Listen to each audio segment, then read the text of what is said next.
everyone, this is Karen. Hi everyone, this is Shane. Today we're looking at part 1 of Dying to Know About Easter Eggs. And the vocabulary words are lively. Lively. Once the music started, the party became very lively. Celebration. Celebration. Barbara's birthday celebration will be held in the park this Sunday afternoon. All right. Tomb. Tomb. Every year, many people visit the tomb of the former president. Crack. Crack. You won't be able to crack those nuts without a tool.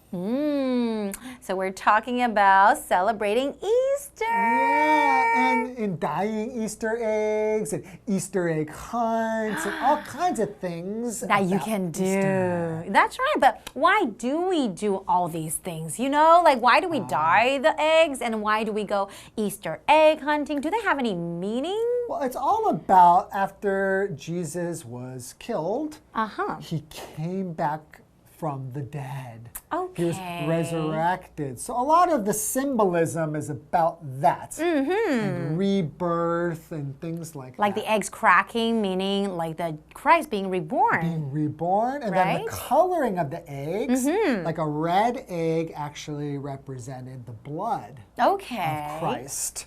I see. Yeah, so the Egyptians even had some traditions about the eggs as well, and it goes back even before Christ. Okay. Yeah. So we have all these traditions that we do on Easter because of these stories. That's right. And so now we color eggs in lots of different colors, and then we have Easter egg hunts where we have to find the Easter eggs. It's so much fun. Kids love doing that, right? I love celebrating Easter too. Oh, I haven't celebrated Easter in so long. Okay, I'll bring you an Easter egg this time, okay? Wow, okay. Okay, let's learn more about Easter.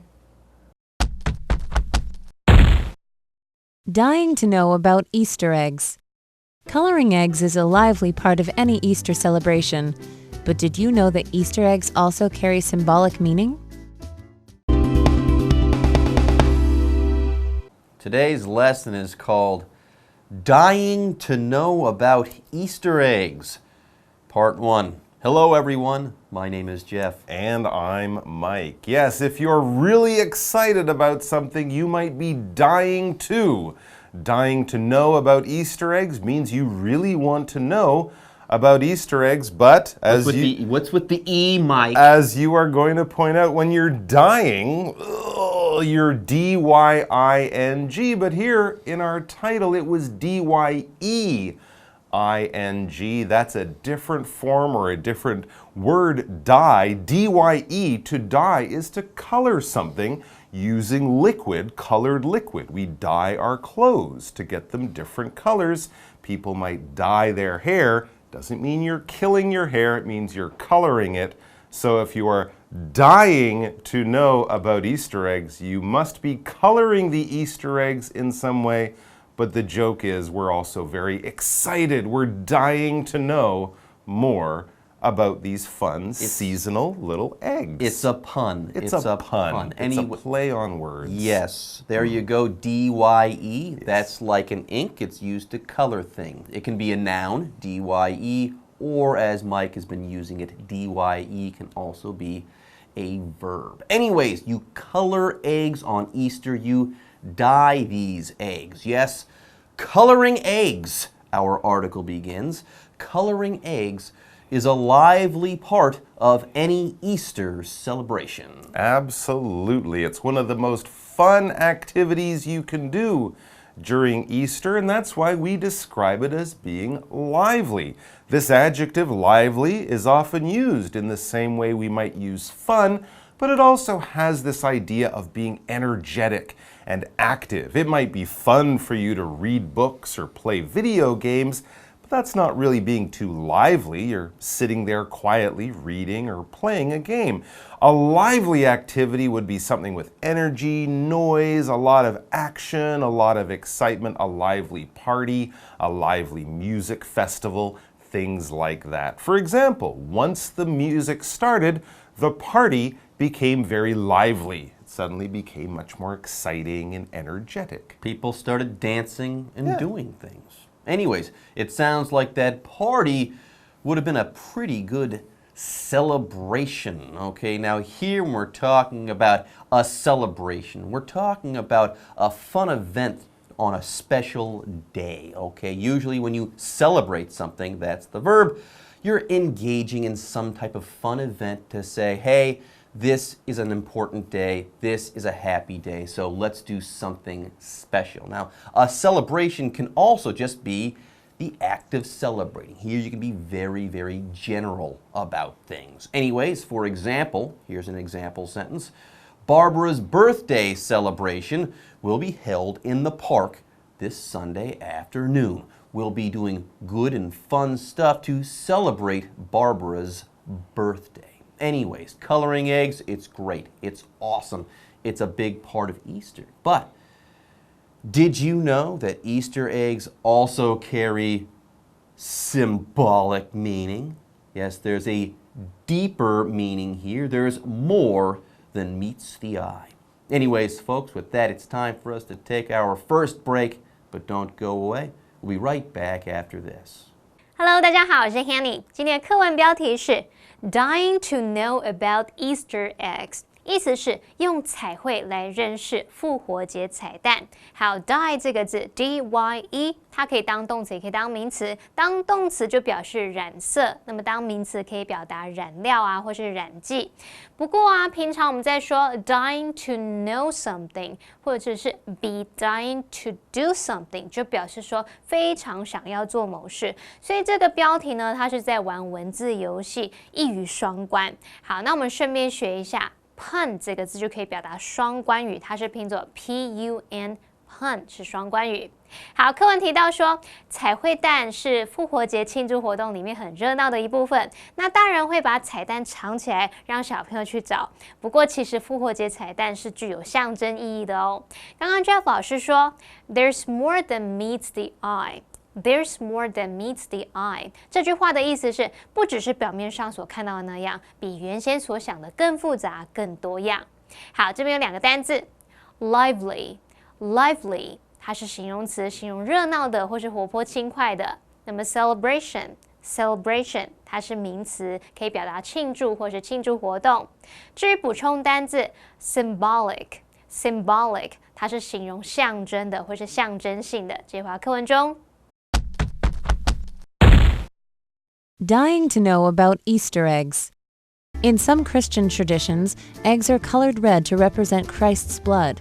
According to one legend, Christ's mother, Mary, gave eggs to Roman soldiers, begging them not to torture her son. As she spoke, her tears fell on the eggs and turned them red. Another legend has it that Mary Magdalene took a basket of eggs to Christ's tomb to share with other women there. When she arrived, she saw the tomb was empty and that the eggs had turned red. For many Christians, eggshells symbolize Christ's tomb, and cracking the shell represents Christ's return to life. All right, everyone. Today we're talking about Easter eggs. Easter eggs are colorful and beautiful, but they also have a deeper meaning, apparently. That's right. Dyeing, coloring Easter eggs is a tradition at this time of year, but where did the eggs get connected to the Christian story of Christ? Well, let's read. It says, in some Christian traditions, eggs are colored red to represent Christ's blood.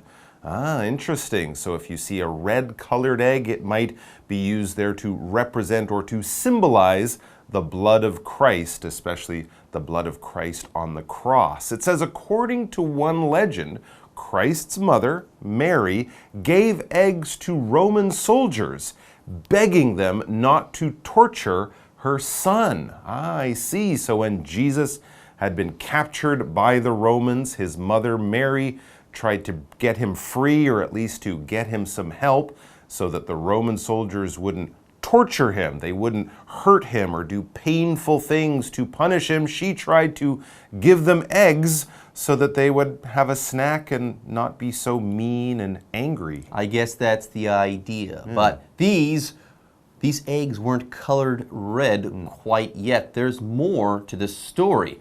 As Mary spoke to these Roman soldiers, as she spoke, her tears fell on the eggs and turned them red, or at least I should say, that's how the story goes. So you start out with regular eggs, then you add the bloody tears of poor Mary there watching her son dying, and you've got red eggs. The blood of Christ, or the blood of Mary crying for Christ, colors these eggs red.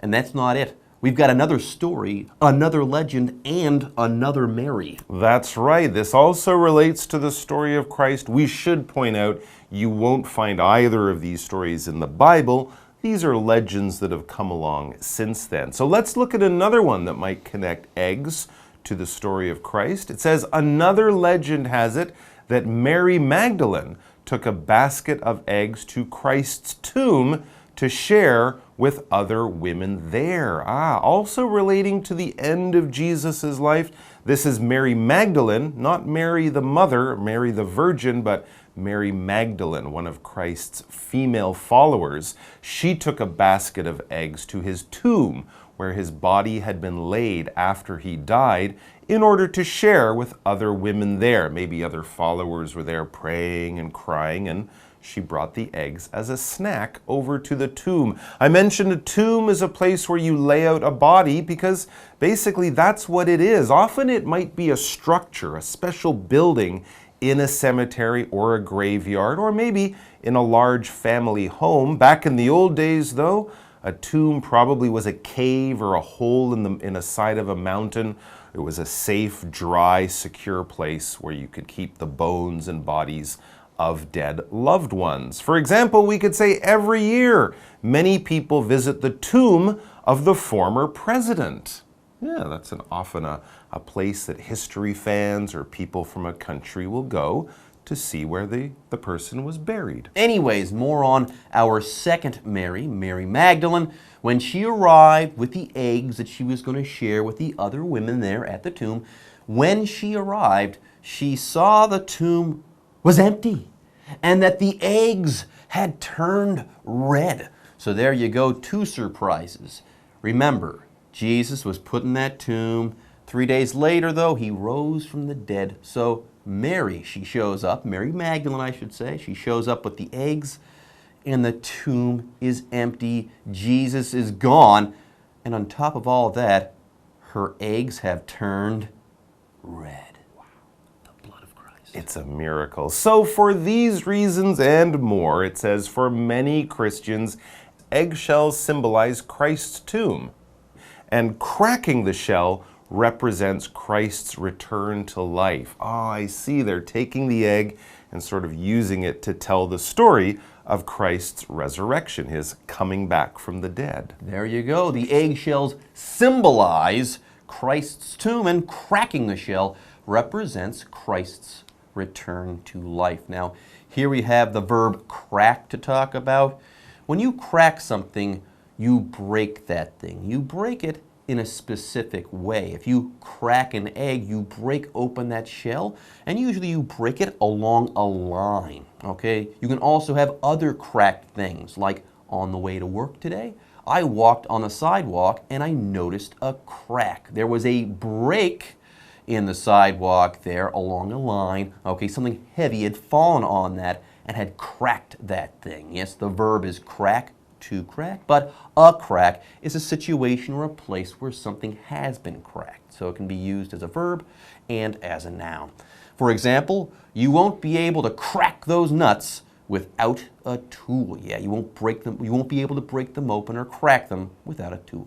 All right, folks, with that, it's time for us to take a break, but don't go away. We'll be right back after this. 刚刚说到复活节彩蛋是具有象征意义的，那在某些基督教的传统里面，蛋会被涂成红色来象征耶稣基督的血。那有一个传说是说啊，耶稣的妈妈玛利亚送蛋给罗马士兵，拜托他们不要折磨他儿子。那当他在讲话的时候，眼泪就掉到蛋上面，把蛋变成红色了。好，这边有一个补充单字 torture。torture 它是动词，表示折磨或是拷打。好，那还有一个传说是关于抹大拉的玛利亚。这个玛利亚不是耶稣的妈妈哦，她是耶稣的女追随者。抹大拉的玛利亚带着一篮鸡蛋到耶稣基督的坟墓，要分给在那边的其他妇女吃。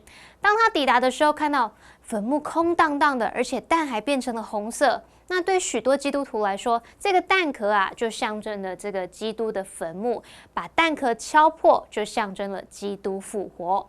好，课文里面用到 symbolize 这个动词 ，symbolize 它表示象征或是标志。那么 Mike 老师刚刚有用到 resurrection 这个字，它是拼作 resurrection，resurrection 可以表达复苏、复活。好，这边还有两个单字。Tomb 就是坟墓。那 Mike 老师在解释单字时提到 cemetery 表示墓地或是公墓，它是拼作 cemetery。老师还有用到 graveyard 也可以用来指墓地啊、坟场，它是拼作 graveyard。好，下一个单字是 crack。Crack 在课文里面是当动词，表示打破或是使什么破裂，也可以表达嘣一声的打开来。那么它也可以当名词用来指裂缝或是裂口。接回到课文中。Dying to know about Easter eggs. The tradition of egg painting during Easter actually predates Christianity. Ancient Greeks and Egyptians considered eggs a sign of new life and celebrated spring by giving decorated eggs to others.The custom of the Easter egg hunt, however, does have its roots in Christianity. Dating back to 16th century Germany, the practice started with Christian men hiding eggs from their families.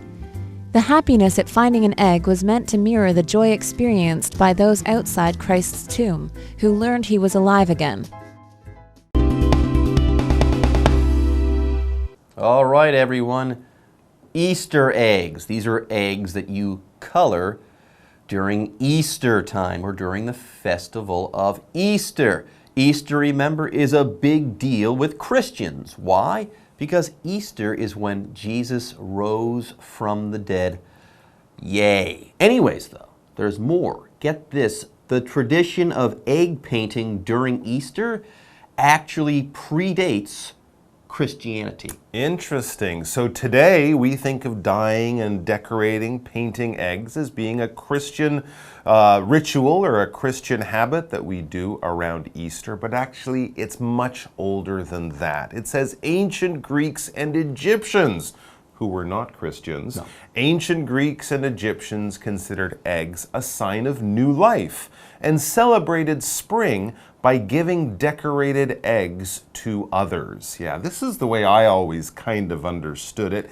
Eggs, Easter, spring, new life, right? After the winter goes away and things begin to grow and baby birds get born, this is the springtime. This is when Easter occurs. Also, something never made sense to me growing up as a kid on Easter.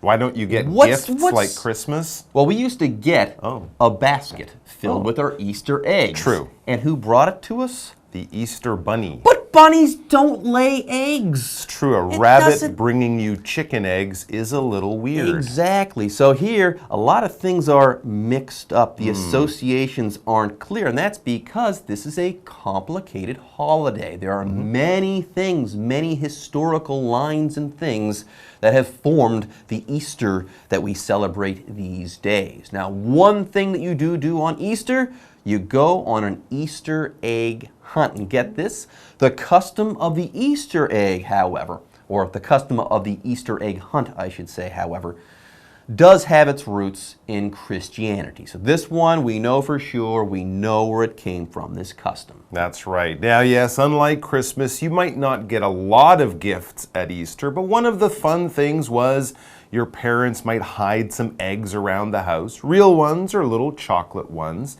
and then you run around finding them. And as kids, this Easter egg hunt is great fun. So when did this begin? It says dating back to 16th century Germany. The practice started with Christian men hiding eggs from their families. Then we read the happiness At finding an egg, I found one. The happiness at finding an egg was meant to mirror the joy experienced by those outside Christ's tomb who learned he was alive again. So it's connected to the first Easter 2,000 or so years ago, but the Easter egg hunt started in the 16th century in Germany. In Germany, that's right. In Germany, I should say. And it was just supposed to give you the same feeling of surprise and joy that Christ's followers would have had when they saw that he rose from the dead. It's a little complicated, it's but complicated, I get it. I get it. It's a good story. Yeah. Anyways, folks, with that, today's lesson is now in the books, and it's time for us to say bye-bye. Take care. 人们会在复活节期间彩绘蛋，那其实这个传统比基督教还要早哦。课文用到 predate 这个字呢，其实很好记。我们知道 date 是日期，那么字首 pre 表示在什么什么之前，先于什么什么，所以 predate 就是用来表达某个东西啊，它存在是早于什么什么，先于什么什么。好，课文提到说，古希腊人和古埃及人认为蛋是新生命的象征，那他们会送人家有装饰的蛋来庆祝春天的到来。那至于寻找复活节彩蛋的这个习俗，确实是源自于基督教。这个传统呢，是可以追溯到16世纪的德国。那最后我们补充一下 ，Mike 老师刚刚有用到 ritual 这个字 ，ritual。Ritual 可以用来表达仪式啊、庆典，它可以用来表达某个宗教的仪式。好啦，以上是今天的讲解，同学别走开，马上回来哦。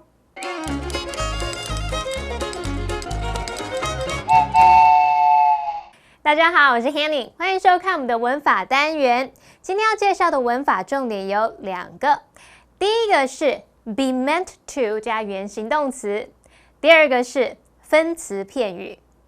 我们先来学be meant to 加原形动词，这个句型啊有2个常见的用法。第一种呢是表达用意是什么什么，例如 The note is meant to remind me to call my aunt。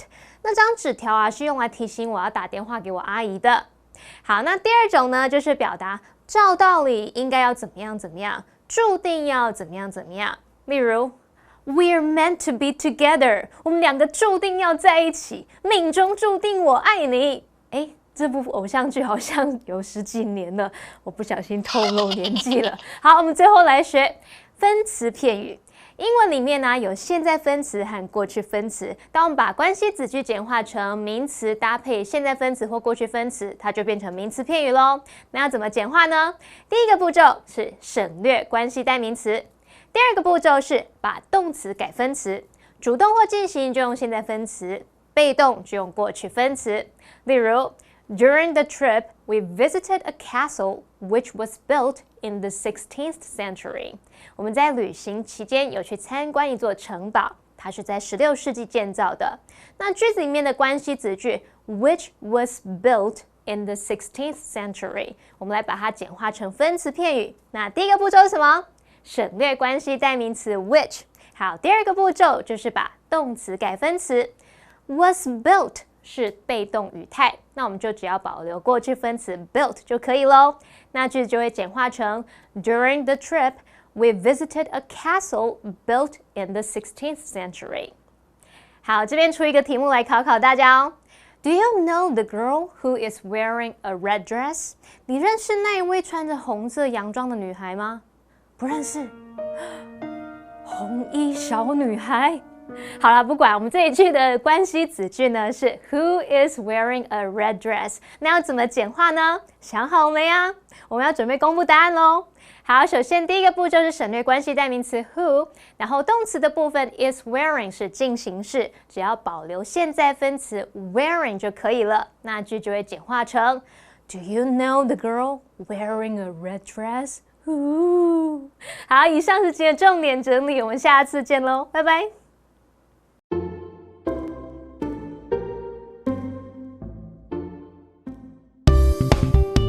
英文里表现亚裔的实用句。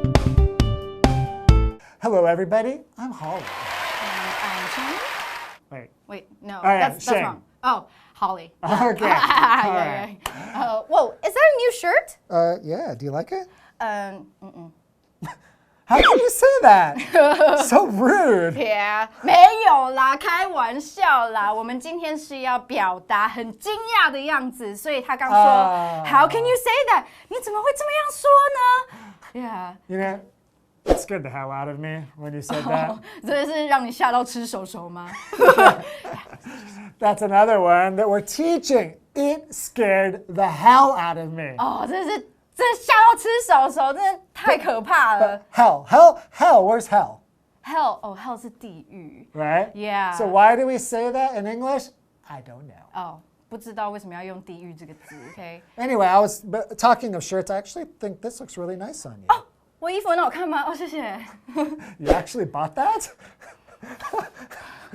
OK， That's the next one. You actually bought that? I really do like this. OK， But if you want to say to somebody, right? You really believe that because you're lying. Oh, so you actually buy that？ 这你也信？哦，不是说哦你也买这个，不是，这个你也信吗？啊，太夸张了，这有太多种方式来表达很惊讶的方式，哎。 Are you serious? Yeah, that's crazy. Are you serious? Oh, like 你说的是真的吗？我说的是真的啊。 Yeah, are you serious? Yeah, 真的太夸张了。 That's crazy. Yeah， 太多种方式了。 There really is a lot, huh? Maybe we should jump into live action and see how we use these in real life. Yeah. Cynthia said she wants to have $1 million wedding. That's crazy. I would never spend that much money on a wedding. Yeah, I know, right? It scared the hell out of me when she said that. I guess I have no choice but to go through with it. Are you serious? Yeah, she said she won't marry me if I don't give her the wedding of her dreams. You actually bought that? Of course she'll marry you no matter what. She loves you to death. Okay, I guess you're right. Number 1. How can you say that? Number 2. It scared the hell out of me. Number 3. You actually buy that? Number 4. Are you serious? Number 5. That's crazy.